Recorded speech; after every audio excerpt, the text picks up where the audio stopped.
પૂનમના દિવસે કરો આ 5 વિશેષ ઉપાય।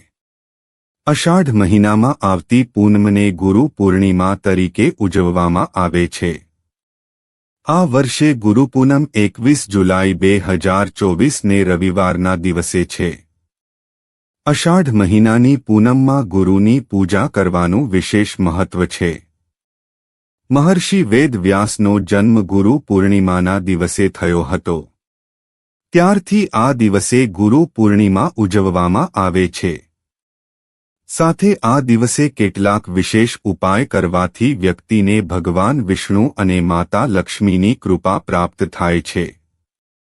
પરંતુ મિત્રો, એ ઉપાયો વિશે જાણીએ તે પહેલા આ વિડીયોને લાઇક કરજો, ચેનલને પણ જરૂરથી સબસ્ક્રાઇબ કરજો અને કોમેન્ટ બોક્સમાં જય માં લક્ષ્મી અને જય શ્રી વિષ્ણુ ભગવાન જરૂરથી લખજો અને વિડીયોને છેલ્લે સુધી જોતા રહેજો।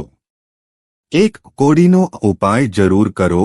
ગુરુ પૂનમના દિવસે માતા લક્ષ્મીને પ્રસન્ન કરવા માટે આ વિશેષ ઉપાય કરી શકાય છે। તેના માટે પૂનમની રાત્રે મહાલક્ષ્મીની પૂજા કરો। પૂજામાં 11 અથવા 21 કોડીને લાલ કપડામાં બાંધીને માતા લક્ષ્મીજીને અર્પણ કરો। પૂજા પછી આ પોટલીને તિજોરીમાં રાખી દો અથવા તમે ઘરમાં જ્યાં પૈસા રાખો છો ત્યાં રાખી દો। આ ઉપાય કરવાથી ઘરમાં સુખ અને સમૃદ્ધિ આવે છે। 2. ખીર બનાવીને માતાજીને ધરો। ગુરુ પૂર્ણિમાના દિવસે ચોખાની ખીર બનાવી માતાજીને ધરી આ પ્રસાદનું વિતરણ કરવું જોઈએ। ગુરુ પૂર્ણિમાના દિવસે ઓમ નમો ભગવતે વાસુદેવાય નમઃ મંત્રનો જાપ કરવો જોઈએ। 3. તુલસીના છોડ સામે ઘીનો દીવો કરો। ગુરુ પૂર્ણિમાની સાંજે તુલસીના છોડ સામે દેશી ઘીનો દીવો અવશ્ય પ્રગટાવવો જોઈએ। આવું કરવાથી માતા લક્ષ્મી અને ભગવાન વિષ્ણુ પ્રસન્ન થાય છે। ગુરુ પૂર્ણિમાના દિવસે પીપળાના ઝાડના મૂળમાં જળ ચઢાવો।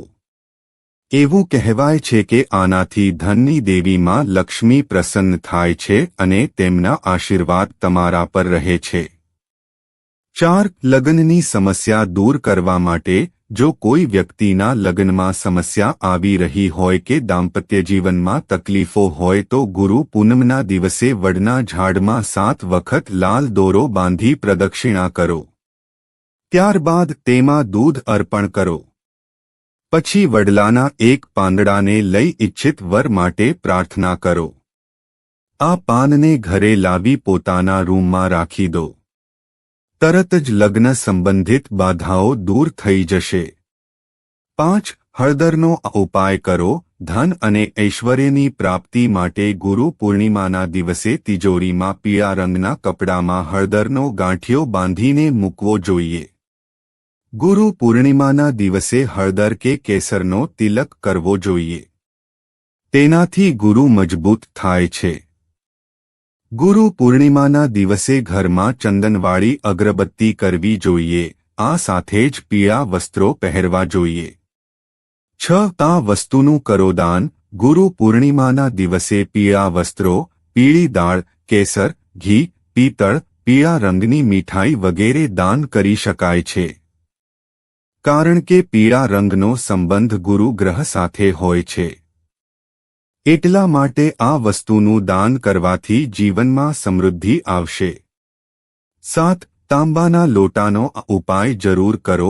માનસિક શાંતિ માટે પૂનમની રાત્રે ચંદ્ર ઉગે પછી ચંદ્રને જળ અર્પણ કરવું જોઈએ।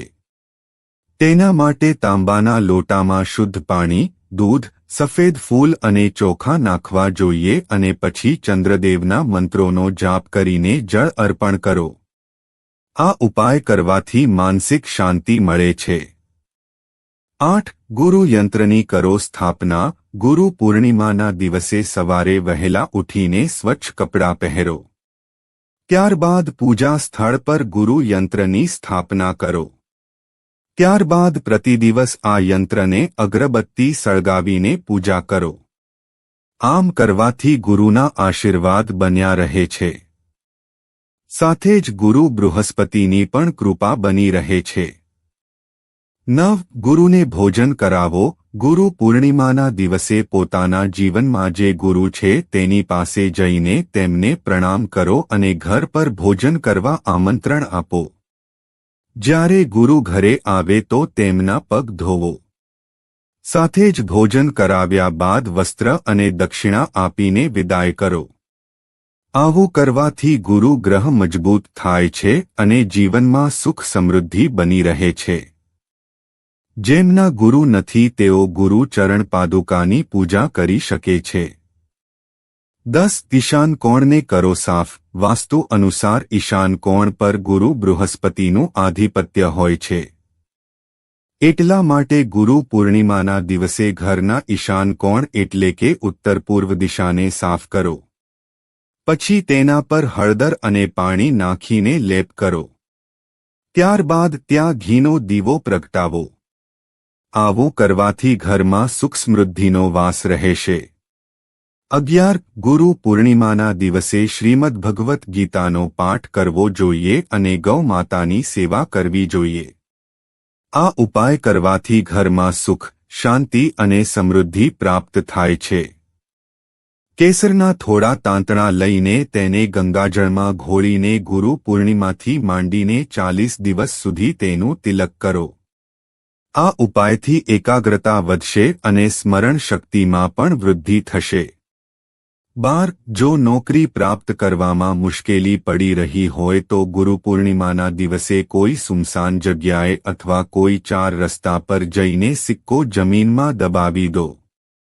આ ક્રિયા કર્યા બાદ પાછળ ફરીને ન જોવું જોઈએ. 13 જો આપના લગ્નમાં વિઘ્ન આવતા હોય અથવા તો વિવાહમાં વિલંબ થઈ રહ્યો હોય તો ગુરુ પૂર્ણિમાના દિવસે લક્ષ્મી નારાયણના મંદિરે જઈને 2 કેળના છોડ અર્પણ કરો. શીઘ્ર વિવાહના યોગ બનશે. 14 જો આપનો સમય ખરાબ ચાલી રહ્યો હોય, કોઈ કામ ન થતું હોય, દરેક કાર્યમાં વિઘ્ન આવતા હોય તો તમારે ગુરુને પીળા વસ્ત્રોની ભેટ અથવા પીળું ફૂલ ગુરુને અર્પણ કરવું. ગુરુ પૂર્ણિમાના દિવસે ભાવથી ગુરુનું પૂજન અર્ચન કરવાથી પણ જીવનના દરેક વિઘ્નો દૂર થાય છે અને સુખ, શાંતિ અને સમૃદ્ધિની વૃદ્ધિ થાય છે. 15 ગુરુ પૂર્ણિમાના દિવસે ઘરના વડીલ અને માતા પિતાનો આશીર્વાદ લેવો જોઈએ. જેમનો ગુરુ પ્રભાવી ન હોય તેમણે ભગવાન શિવ, દત્તાત્રેય, વેદવ્યાસ આદિ શંકરાચાર્યજી મહારાજ વગેરેના ફોટો સામે ધ્યાન કરીને પુષ્પ અર્પણ કરવું જોઈએ.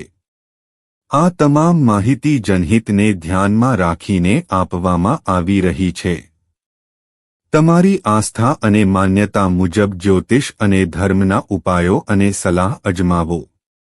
વિડિયોનો હેતુ માત્ર તમને વધુ સારી સલાહ આપવાનો છે. અમે આ સંબંધમાં કોઈ પણ પ્રકારના દાવા કરતા નથી.